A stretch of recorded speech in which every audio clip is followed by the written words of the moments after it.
We are creatures of desire. What we most desire is meaning. What makes us suffer most is a lack of meaning. The Meaningful Life with Andrew G. Marshall. Marital therapist, author, and communications trainer Andrew G. Marshall invites guests from all walks of life to discuss what makes life meaningful. Hello, I'm Andrew G. Marshall. Welcome to The Meaningful Life. We're available on Apple, Spotify, Podbean, Amazon Music, and wherever you find your podcasts. What if you've reached a place where it seems impossible to take a step forward, let alone thrive? What if there are dark places full of monsters where you fear to tread? What if something happened in the past so horrible that you can't look at it over your shoulder and it's still casting a shadow today? If you're nodding along, perhaps you need to slay your dragons with compassion. That's the title of a new book from my witness today, Malcolm Stern. Malcolm is a psychotherapist who's worked with groups and individuals for nearly 30 years. He's also co-founder and co-director of Alternatives at St James's Church in London, where I've given many talks. It is the most fabulous title for your book, Slay Your Dragons with Compassion, 10 Ways to Thrive Even When It Feels Impossible. How did the title come to you? Probably about 20 or more years ago, I heard a song from a band called Gentlemen Without Weapons called Transmission. And there was a chorus in there that said, slay your dragons with compassion. And I started using that in my groups and said, so people would be aggressively attacking each other, or they would be not covering the real issue that needed to be raised. And I came up with the idea of using that phrase. I thought it was a Buddhist phrase. It doesn't appear to be.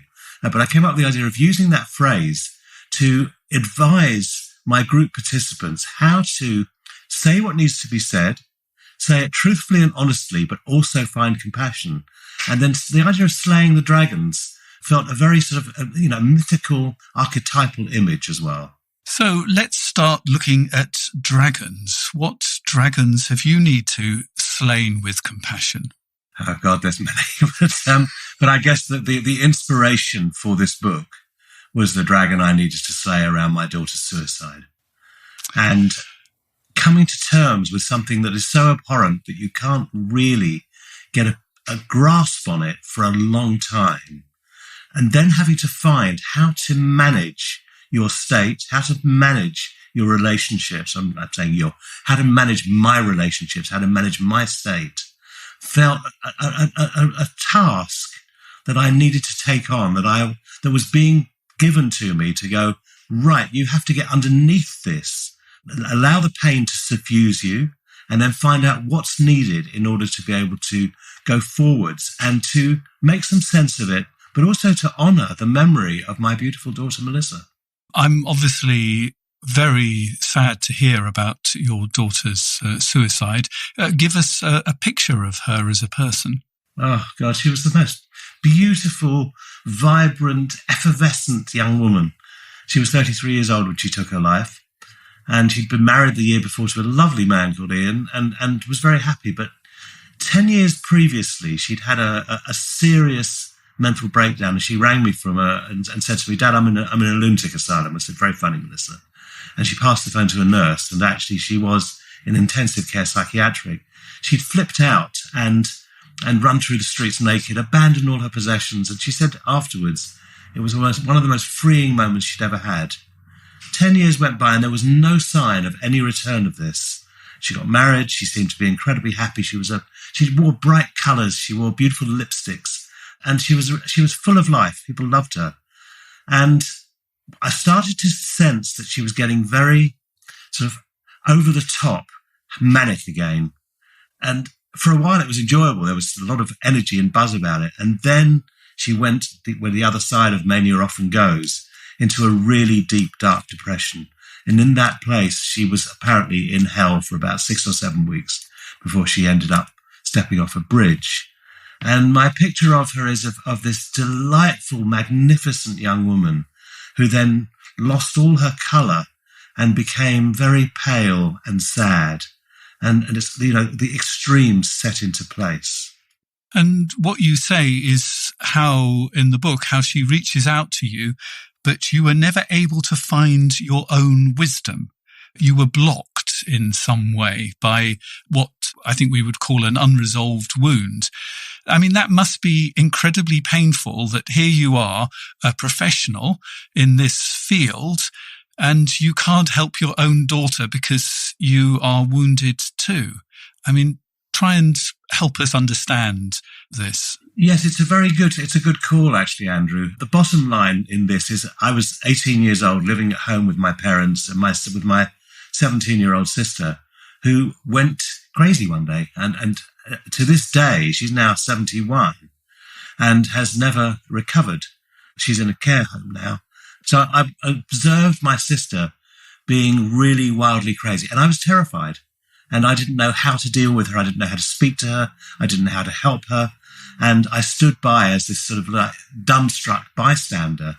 And so I had a real thing around mental illness. And when I was starting to work with individuals as a psychotherapist, I was sort of proud that I was working with the neurotic well rather than people who are actually desperately in need of something. And there was an enormous education that took place for me. But it took Melissa's death to actually really instruct me that actually mental illness is a very important part of what goes on in our lives, and to just go for the people who've got most of their act together and to help inspire them felt like I was really skimming the surface. So this has taken me miles deeper now. And I present regularly at a conference called Compassionate Mental Health, which takes place in Wales. And it's a place where both psychiatrists and people in the system are all part of things. I create workshops for people who are suffering from delusion, who are suffering from depression, who are suffering from all sorts of mental diseases. And I find that area has opened up to me in an extraordinary manner. And it's now become it's a weird thing to say, a joy to work in that way, but you'll know exactly what that means from your own work, Andrew, but it's become inspiring to dare to go into the territory which I avoided all my life from my 18th birthday until Melissa died when I was in my 60s. And this is why I think the image of the dragons is so incredibly powerful, because we can immediately see the dark cave that is at the bottom of the mountain, and actually getting down to it is incredibly difficult. The actual journey down to the mouth of the cave is full of danger. And then to actually walk into that cage, or I've called it a cage, but it could just equally be a cave, where the things that you fear the most is there. And I can see a really nasty fire-breathing dragon that is sort of coming for us. And I think it's only that kind of huge image that can really capture how terrible our dragons are and how much we fear them. I think that's beautifully put. And I do have an incredible fear around confronting certain issues, one of which was certainly mental illness, another of which is my Jewish past, which is around my intergenerational trauma. And so I've been terrified of Nazis or whatever Nazism might come to represent in my life. I mean, it is extraordinary how much we inherit this material. I was once working with a Jewish client who still felt that she had to have all her possessions sort of close enough to sew into her clothes to be able to escape, because generations of her family beforehand had to escape at short notice from different places. Despite the fact she lived in sort of comfortable suburban London, she was still effectively having all her jewels sewn into her clothes, psychologically. I totally understand that. And I'm often waiting for, life's going along perfectly comfortably, and I'm waiting for the landmine I'm going to step on that's going to blow me to smithereens and smash my world to pieces. So slaying your dragons, even with compassion, is about conflict ultimately, really, isn't it? And your relationship with conflict is rather complex, because you have a mother, or you had a mother, who was very keen on saving people's feelings with white lies. How has that affected you? The white lie, God, when I think about that, it's like, it almost feels like such a dirty word, white lie, now for me. My mother always avoided conflict. She would just distract us if we fell over or hurt ourselves. She would always try to do the right thing so that we wouldn't be hurt and affected. But actually what happened is that she taught me not to speak honestly about difficult issues, but to try and find a way of saving people's feelings. And as a therapist, that was pretty rubbish, because I ended up being a nice therapist originally, but not much of a therapist. And actually, the truth is that we have to go in there and sometimes challenge. And William Blake said that true challenge, compassionately given, is the mark of real friendship. And I think there is a thing about challenging that I never really learned.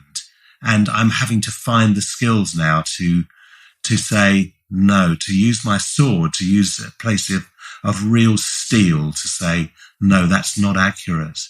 And I love that Blake quote. Can we have it again, please? I don't know if it's totally accurate, but it's close enough.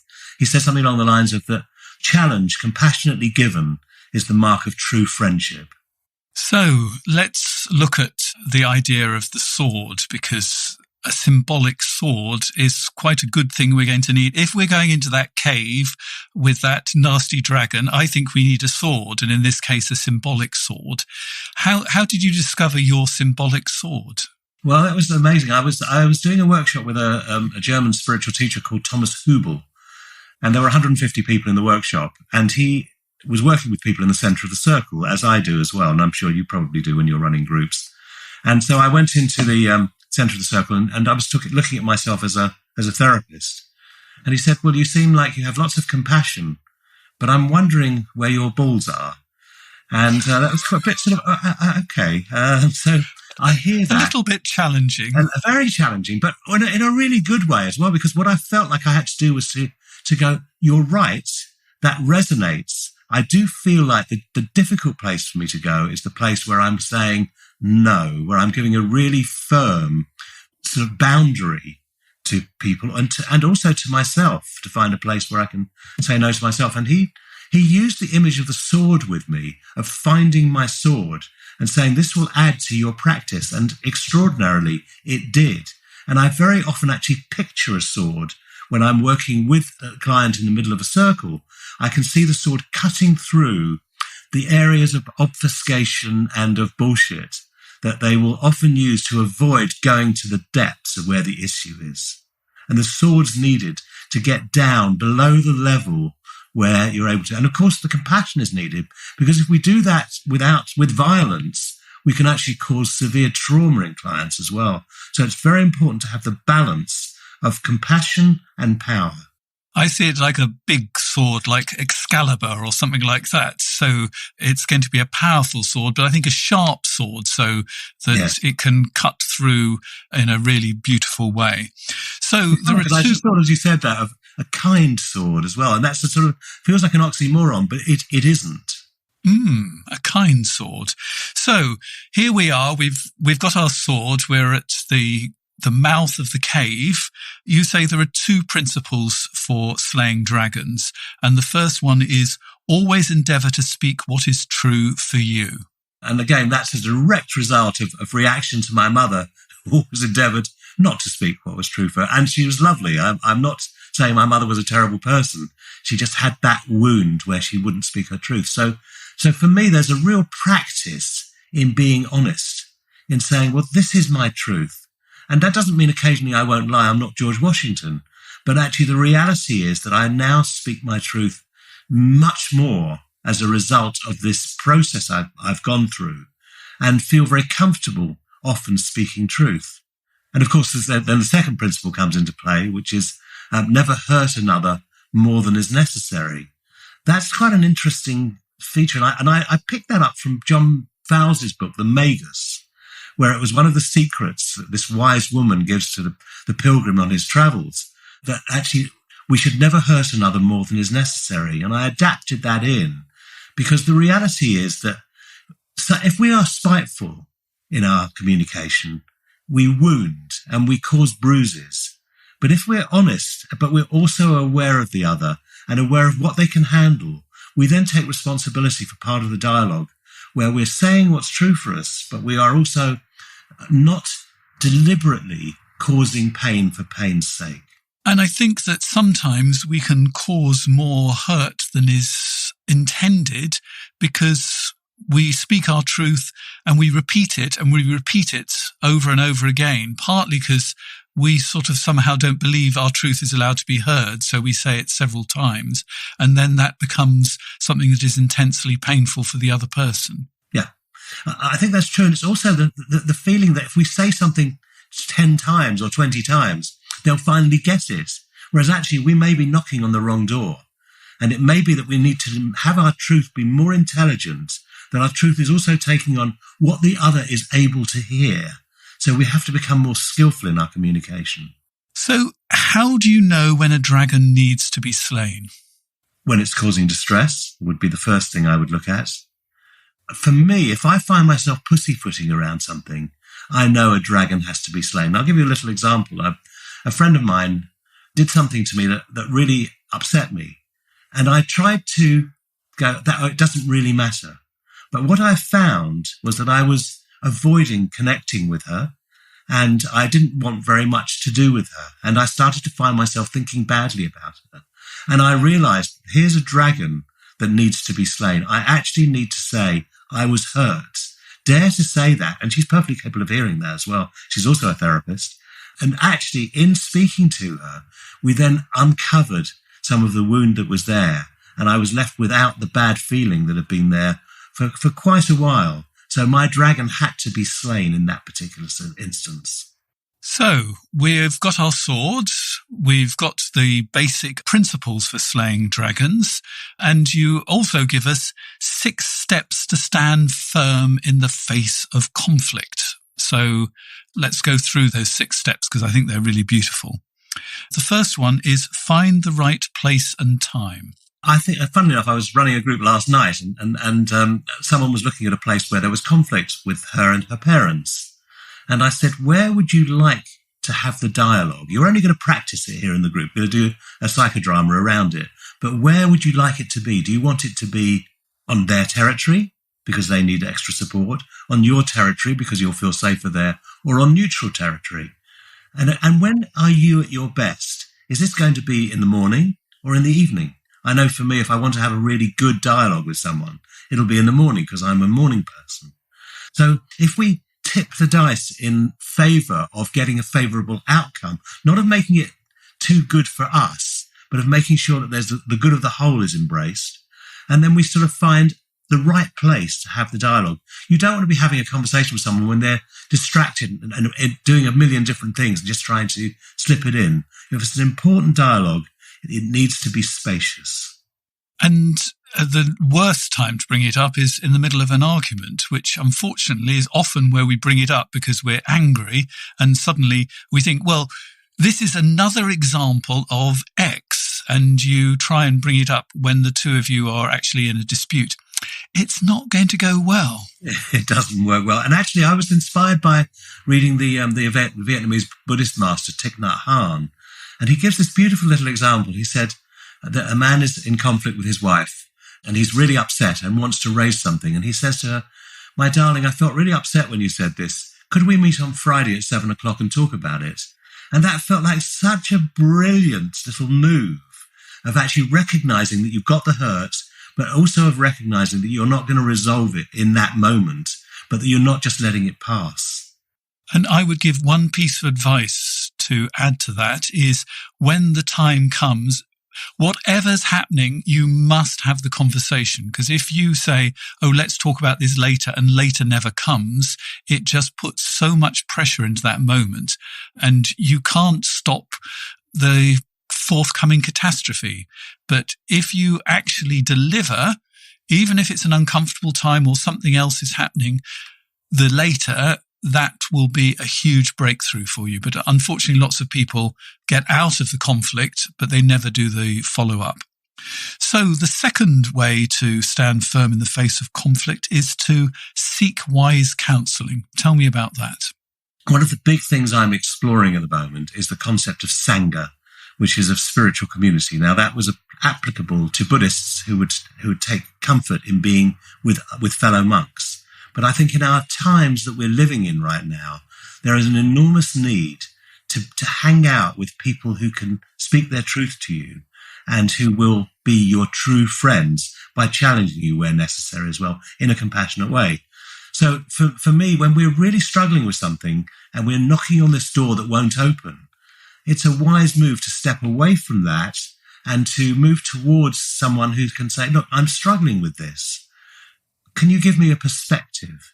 And I have a number of friendships like that where I will get a perspective and it will open my mind to other possibilities which perhaps I would never have been able to find on my own. And how do you think things would have been different for your daughter if she'd had a Sangha that she could have gone to? Oh, that's a very moving question, actually, Andrew. And I wish I'd been part of a Sangha, and I wish I'd had the wisdom to be the wise friend for her in that place. And I tried, but I was frightened, is the truth. And so I wasn't a good Sangha for her. And I think it would have been great if she'd had that Sangha. And somehow I think with my daughter, in my daughter's case, she did have some really good friends. She could have turned to them if she'd had the capacity to do so. But when she hit the depression, and this is very often what happens to people who are very depressed, is that they don't feel able to reach out from that place. And I think it's a really big it's almost like a big muscle stretch to reach out at that moment. And I think if she'd been able to reach out, she probably had the capacity for Sangha around her. But I think there's also a problem with our culture in general. We live in a culture that says we have to solve all these things on our own. That to have a culture that says we need to have these places, and friends might be it, but, a physical place we can go. That might be a therapist. It might be a meditation group, somewhere that you're regularly going, and then it's not such a great stretch because that effectively people ask you in a meditation group, how are you sometimes?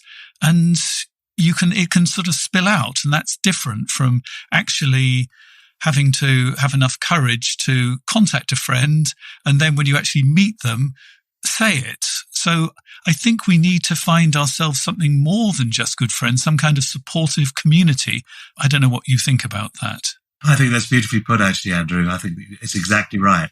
And the trouble is we often feel the need when we are struggling to find the support, but we don't have the resources built. And I think if we build our resources before we reach the place where we're in need, we've then built a community that supports both ourselves and others. And it's much easier to make that step towards saying, please support me. Can you give me something? So step 3 is pre-brief and debrief important interactions. And I often do this with clients, that I will say, well, okay, I had a client I was working with recently who was going to a tribunal, and he was being challenged about his behavior towards one of his employees. And I said to him, before you have that meeting, call me. Let's have a 15-minute call so you're actually preparing yourself before you go in. And then when you're done, then call me again so we can actually then take a look at what happened. And that way we feel we're supported in going into difficult situations where there's some fear around often. The next one is perhaps too obvious, but is really important, and that is breathe. Tell me about that. Well, there's a line I use sometimes in groups, which is your breath is your friend. And the first thing that goes when we feel under attack or we feel put into a difficult situation is that our breath starts to shorten. So if we're panicked, we're anxious about something, instead of deepening our breathing to find the place inside us, which can be spacious, we shorten our breathing because we are panicked and we are avoiding the difficulty. We're trying to escape from the difficulty rather than confronting the difficulty. So consciously taking yourself into a deeper breath is the first step towards being able to take control of yourself in a situation where you feel like you may lose control. And in fact, I think we're going to double that down and we're going to say, take 2 deep breaths or maybe even 3. Yes, indeed. Because it sort of seems like forever to you, but on the outside, it will just be a little silence like that. Yeah, exactly.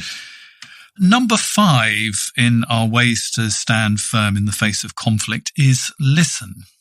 Again, this is a practice that I see life as a series of practices, and I see that the practice of truly listening to another is the practice where we create a safe environment where truth can be spoken. So when I'm running a group, often if I'm working with someone in the center of the group, I will turn to the other group participants and say, don't switch off now. Can you bring your full presence to this situation? So we provide a listening ear that allows for depth to take place. And it's such a simple thing. Again, it's like breathing, listening. We all listen, but do we really listen? Do we really hear each other?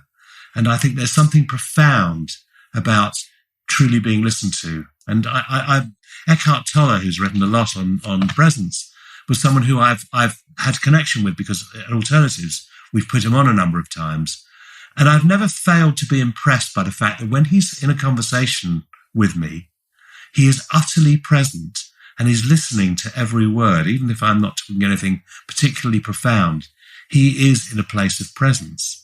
And for me, that's a practice to listen, to be in a state of presence. So it's really important to listen and actually be really present when you're listening. Yeah, in the way that you and I right now are listening to each other. So we are creating something together because we are taking cues from each other about the direction that this is taking. And in fact, what I did just then was I did a little bit of reflecting back on what you just said, consciously to show people that actually just summarizing an important point the other person has made helps them feel heard and actually helps you stay in the conversation rather than start thinking about how you're going to answer and respond to them. So actually telling yourself, particularly when you're panicky, actually just focus on what they're saying and reflect back something. You gain yourself time. They feel heard. And if they feel heard, they're more likely to listen to you. It's an incredibly simple thing, just like breathing. And this is why I love the two of them together. The breath stops you going off into automatic defense mode, and the listening helps you stay and you actually hear what they're complaining about, because sometimes it's not the same as what you imagine they're complaining about, because you've added 3 or 4 other layers onto it, and actually they're just upset about the fact you've left your shoes in the middle of the hallway, not that you are a thoughtless and provocative person. That's probably what you're bringing to it. And if you can listen to them, you can not actually bring your own dragons into the whole thing.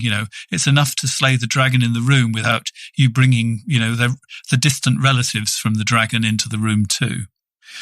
The 6th one is look for win-win solutions. So tell me about win-win solutions.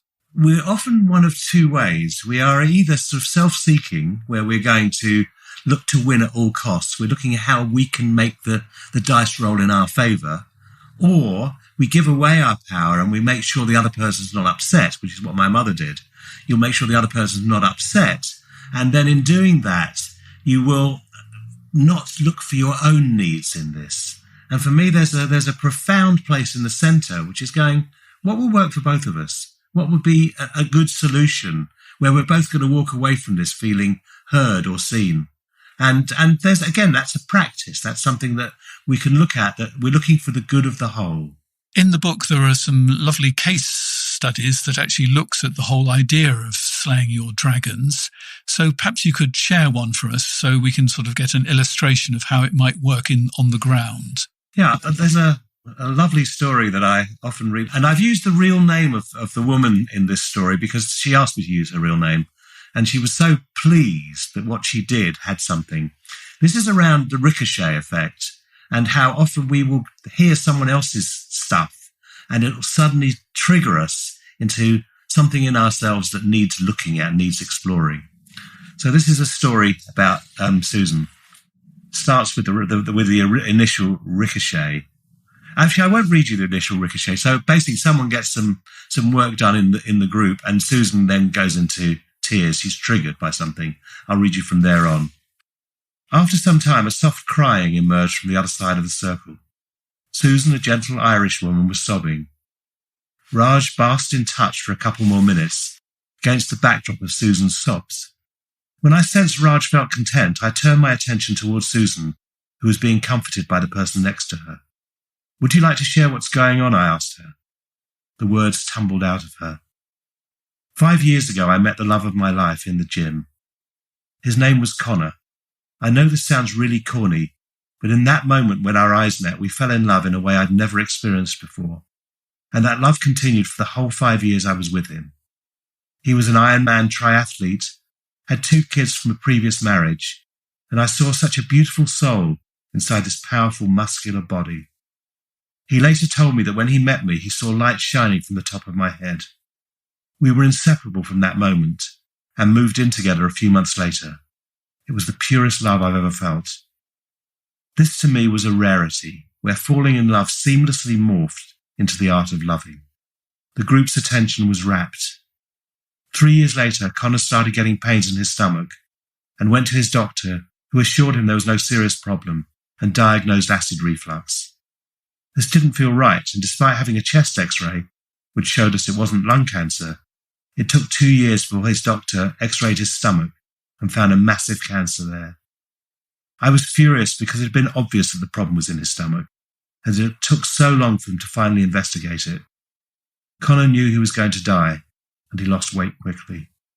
I'd go to bed praying, "Take me rather than him, for his children's sake," said Susan.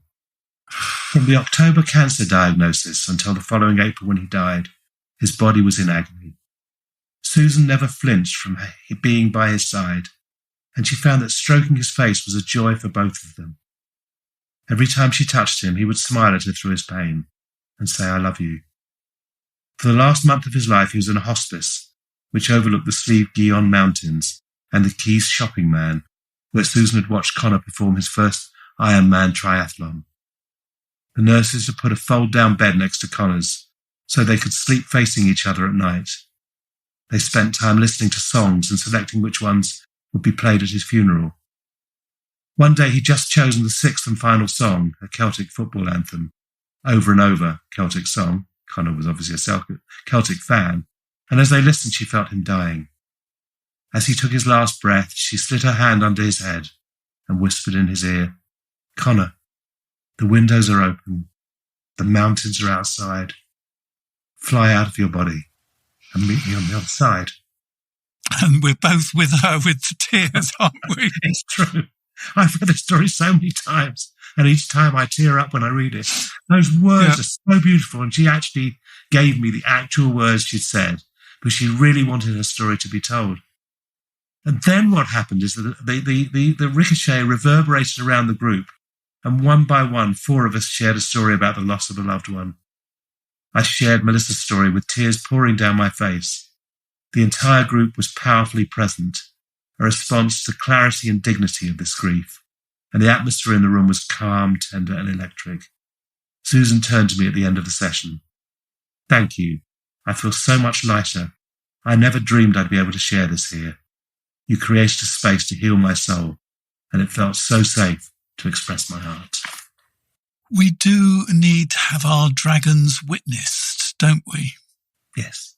I think there's something so profound about that, about seeing us, what we grapple with in life, and being able to bear witness and stand with another as they go through what they're going through. And I use the words very carefully, witness, not rescue, because the temptation is to try and rescue and sort of say, I don't know what you would say because it would just be horrible. But there is a difference between witness and rescue. Help me out with this. Yeah, well, actually, I think you've hit the nail right on the head there, Andrew. And I think that what I look at often is that men, it's not always men, but it's both, but it's like a very masculine thing to try and fix things. So we want to help the other person not to feel their distress. So we want to fix it. But that's not actually what's needed. What's needed is the capacity and the ability to be with another's suffering and to stay present so that they know they're not alone, rather than they're given a way to avoid their grief. So we're going to take a quick break, and then we're going to look at some of the principles of slaying dragons once again in action, because somebody has very kindly shared a dilemma with us. The Meaningful Life with Andrew G. Marshall. Please follow us on Twitter, like us on Facebook, and visit our website, andrewgmarshall.com/podcast, where you can join our supporters club and unlock bonus material and other benefits. How can I help you have a better relationship? There's nothing I like better than talking to some of the world's top sex and relationship experts. It helps me learn and grow, and that's why I've started this podcast. But what makes my life meaningful is writing and teaching. That's why I've written 20 books on relationships, which have been translated into 20 languages. They fall into two categories. Firstly, improve your relationships. In this category, I'd like to recommend Happy Couple Handbook, Powerful Love Hacks for a Successful Relationship. I cover constructive arguing, be a better listener, use carrots rather than sticks, and how to forgive and move on. In the second category, which is called Rescue Your Relationship, I have books like I Love You But I'm Not in Love With You, my international bestseller, Can We Start Again? 50 Questions to Fall Back in Love, My Wife Doesn't Love Me Anymore, and My Husband Doesn't Love Me Anymore and He's Texting Someone Else. You can find out more about these books, along with details about how to get involved with the show and send in your question to be discussed with my guests at my website, www.andrewgmarshall.com.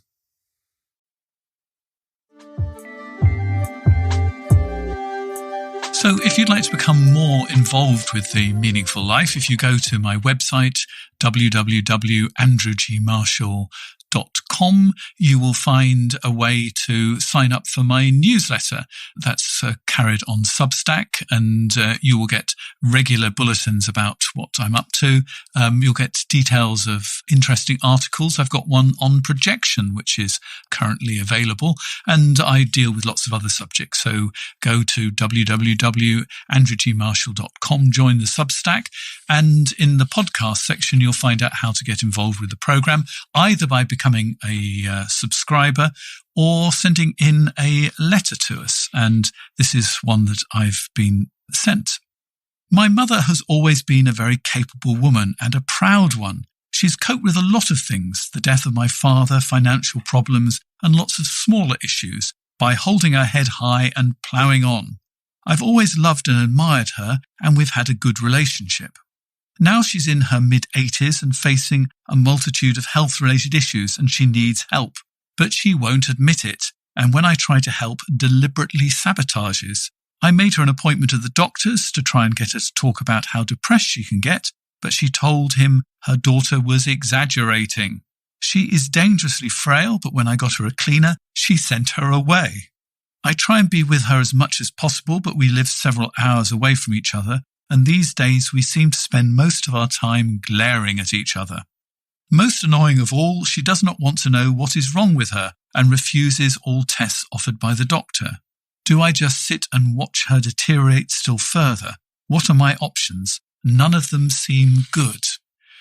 They don't seem that wonderful, do they, Malcolm? So I think we need a shift of perspective here, so help us out. That's great. And it's, as you read it, I'm sort of like fizzing with ideas around that. The first is that her mother is a proud woman, is what she said, and she's developed stoicism as a way of dealing with the difficulties of life. She's not going to abandon stoicism that easily, and she's certainly not going to be crowbarred out of being stoic. So the more that the daughter goes to the mother and says, "Come on, Mum, I'm going to support you and help you," the more the mother steps away and says, "I don't need it." Now, what the daughter can do in a situation like this is to be present with her mother, so that she's actually taking her cues from her mother.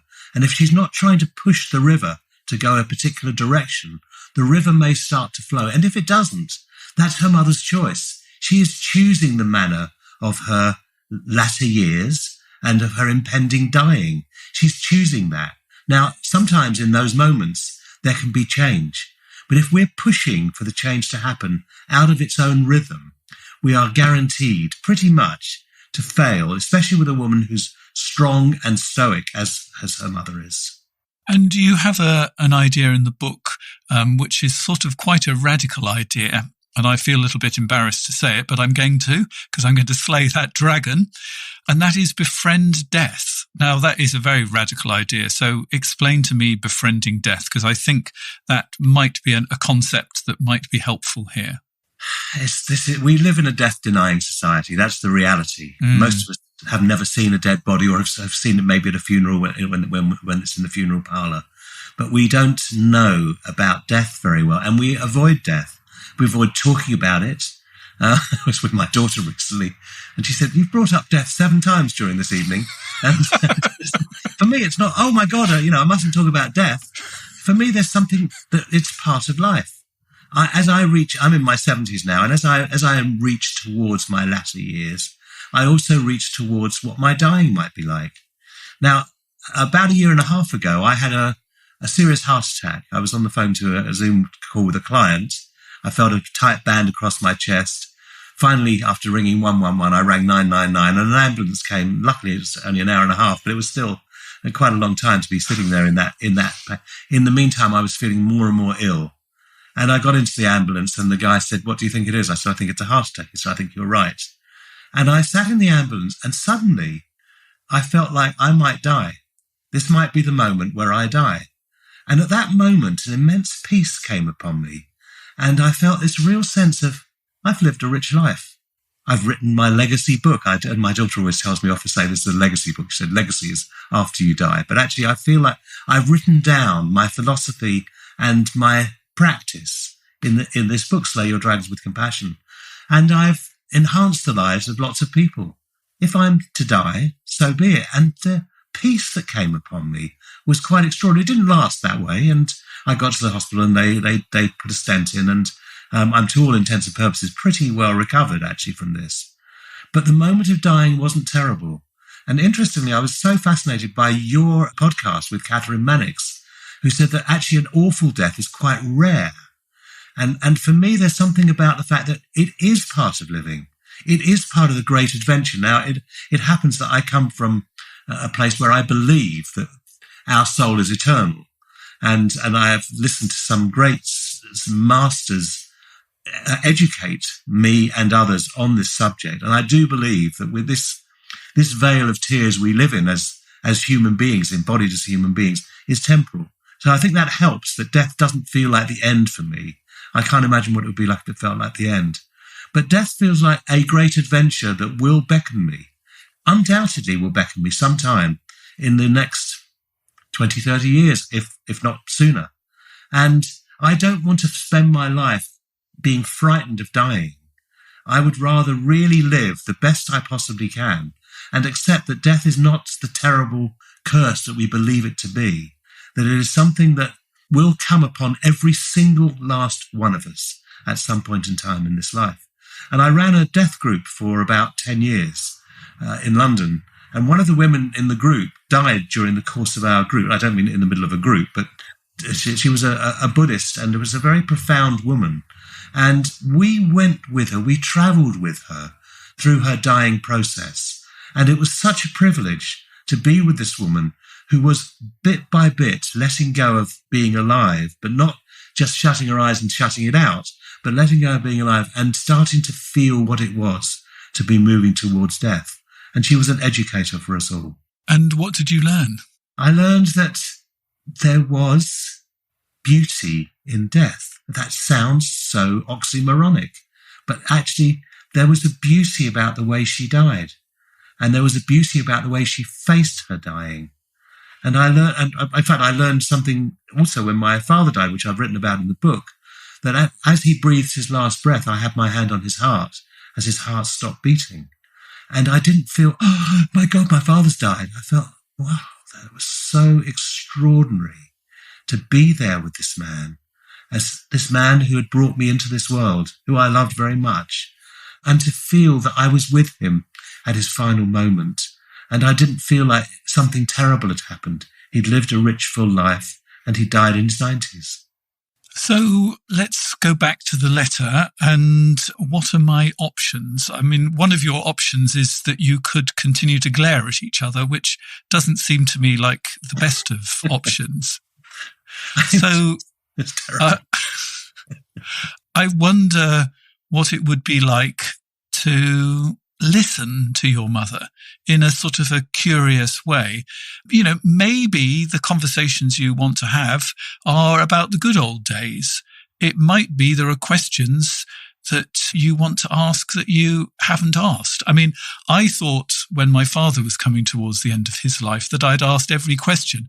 And I later discovered I hadn't, so I went to an eye checkup and they were asking me about my family's eye health.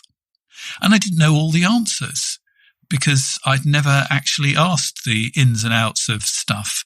I don't know what type of cancer my grandfather died of. I'd quite like to know that, but I never asked. And, you always think there's another day to ask these questions. So I think to actually witness and be with her and ask curious questions about things that she's willing to talk about, because I think from the things that she's willing to talk about, you might be able to go into some of the more shadowy areas that she's not so keen to, but to go straight for the jugular, I don't think is going to work. I think you used a magical word in there, Andrew, which was curious. If we can be curious about another, we can genuinely want to know what's going on for them, not as a way of manipulating them into having the conversation we want to have. Perhaps we will be surprised by what emerges in that. Now, I know my father didn't want to talk about dying, and we never spoke about dying, even when it was obvious that it was not very far away. Whereas my mother said, I have no fear of death, and I want to talk about it. And so my mother and I did have those conversations about dying. But I had to take a cue from them. I had to be curious about who they were. And my father and I, in his latter years, had some lovely conversations about, his golf days and his army days as a GI in the American Army. And I got such nourishment from that. But if I tried to manipulate him into talking about what it was like to be at this stage, I'd have been doing it for me, not for him.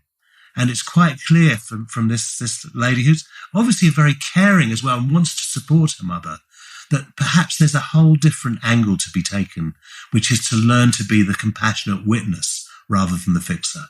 So here's a question for you. So what would your mother really like to talk about? And, if it was her dancing days, let's talk about her dancing days, because I'd like to hear about her dancing days, and I think you would too. So what does she really want to talk about? What does she really want? And if it's to be left alone as far as the practical things, but to actually have your presence, which I think is possibly very true, then give her that.